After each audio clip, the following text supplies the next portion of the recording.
What's going on, Mike? So, did you see the Starlink? The Starlink, the SpaceX launch? Elon Musk's new rocket, I mean. Yeah, what happened there?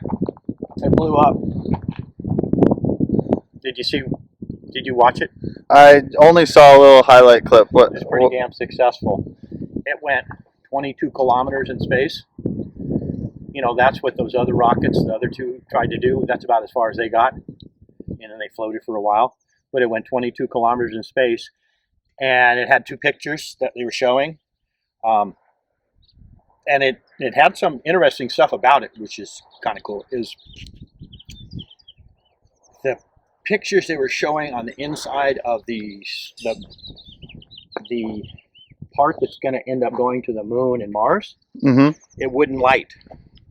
And whether or not what was going on between it wouldn't disengage, and that's why it blew up. So basically, they terminated the flight with an automatic explosion event. So it was on purpose, kind of? It was on purpose. Once it started tumbling, and they've got good photos of it, you can see that the lower fuselage, after it ran out of fuel, it's basically a hollow tube. As it started tumbling, and it needs to tumble to disengage, but those bottom rockets need to shut off. Otherwise, there's always pressure on the two stages. They never shut off. It could never disengage, and it could never allow the other rockets to start up. So as it started to tumble as it lost altitude, and as it's tumbling like this, there's so much weight on the front and thrust coming from the back that it buckled it.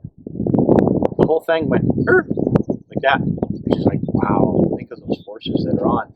So when it's empty, it does a slight turn and then comes off, and it uses that kinetic energy of making that initial tumble to disengage.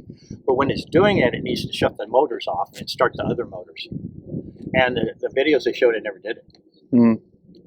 And so and they never shut off the lower stages, which means it'll never separate because it can never come apart because the pressure's always on it. So that time they just destroyed it. What's the difference between the successful launches he has all the time for satellites and stuff and this spaceship? Was this one way bigger? This is a brand new thing. Also they had a diagram showing which rockets were actually firing. 3 of them failed on liftoff. Then 2 more failed halfway through the flight, and yet it was still capable of going forward. I think it has like 30 rockets on it. Well, yeah. So this was his big thing to get to Mars, right? That's his idea. The moon, everything. This is the heavy lift launch. It's the most powerful launch vehicle. It's more powerful than the Saturn V. When you combine all these Raptor rockets, the 30 Raptor rockets together, it has more thrust than the Saturn V did, by a substantial amount. It's 440 feet tall. That's a football field and a half tall. It's almost 30 feet wide. Yeah. This is the largest rocket ever lifted.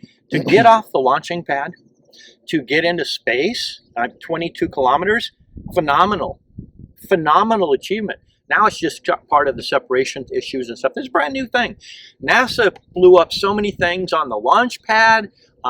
Every other company, even Elon, he blew up 3, I think, before his SpaceX got into going, and if it hadn't, he would have been bankrupt. Yeah. So you always have failure, but like they all said, they were happy because they took the telemetry and they took all the information they needed for the next one going forward. Where are our stresses? What's happening? What didn't work? What did work? Then we can focus on fixing. So everybody. So that's his prototype, though, for Mars. That's his prototype for the Mars. It's for the moon. Moon first, then Mars? Yeah, it's moon first. It's moon. Moon most likely, Mars maybe. Do you think he'll actually get it done? Moon, well yeah, moon is a 2-day trip. Yeah. It's not too bad. That's not too bad. I think, let's see, it's like, if you drive a car around the Earth, it takes like a week. Yeah. 10 days at 60 miles an hour. If you go to the moon, it takes like a month. If you were to drive? If you were to drive. It's far, but it's not that far if you're continuously going, which is interesting. But with a rocket, it's less than 2 days.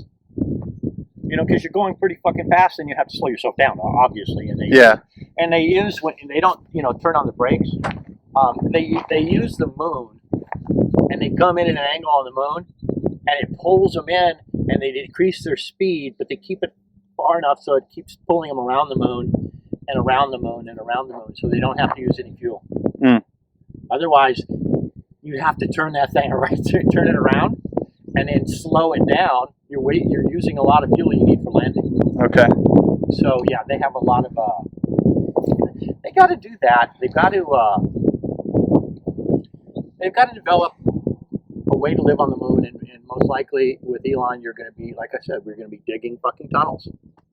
There's no reason to build shelters, get bulldozers to tractor stuff up and stuff like that, when you could just get an automated machine that would core a fucking tunnel and then just put a fucking seal on the front. How hard is that? That's the easiest way to do it. You're saying bore into the moon? Yeah, bore right into the mountains. On the moon, there's going to be craggy craters. Okay, you probably want to be in a crater, and you're going to want to be in a shadowing part of the crater, so when the sun hits you full on at blast, it's not so hot, not so intense, and it stays pretty much the same. So the orbit stays the same. It doesn't spin like we do when it is going around the sun. It's locked in with us, so it goes around the Earth the same way with this. So as it goes around, it's facing always. So it's not going to change. So you can pick a location, or you can just dig the stuff out. Okay. And if you're within a crater, okay, and I thought about this a long time ago. If you're within a crater, you're going to have natural walls. Okay, you're going to have a place to build on, and as you dig out, you're going to have mounds. You're going to have mounds of dirt you can dig out and put in. On those mounds of dirt, you can connect a rail system. And on that rail system, maybe 3 miles long, you can connect a mag system like they do on railguns. And then your rocket launches, it loads over, the mag rail takes that sucker off and launches it, it kicks in the thing, and it just takes off, and it uses almost no energy. Wow. Yeah, that's a heck of an idea, huh? Well, they were talking about, they've gotten rid of the railgun because the railgun takes so much energy to use once. From here? Well, for ours, we were developing the railgun since the 1980s. Okay, the Soviets have been doing it. All the countries want to use it because the kinetic energy of a projectile that can survive the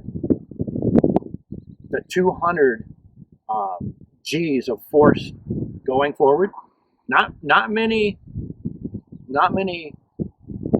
products can be made that can not come apart on that launch force. Right. So, and one of the ways they do it is they encapsulate with 4 things the launch, the projectile. It's like a tungsten, magnesium, whatever, a combination of metals. Super hard, super stiff, super strong, super heavy. Yeah. It's encapsulated by a boron thing that goes around it and runs it down the shaft. And as soon as it comes out, those 4 things fly off. Okay, they were just to guide the thing and to keep it from coming apart because of the acceleration. Wow. The acceleration is so hard it would flatten any other materials.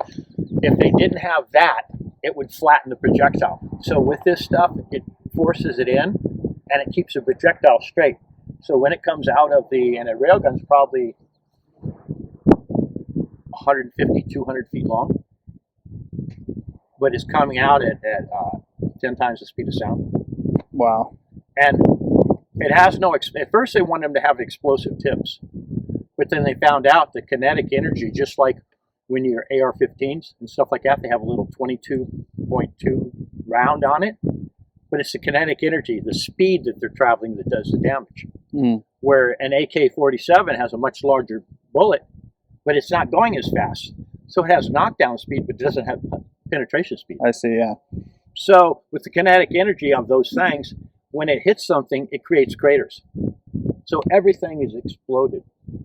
Wow. So we're going to have that kind of technologies, and we're going to come off the moon and back home with that.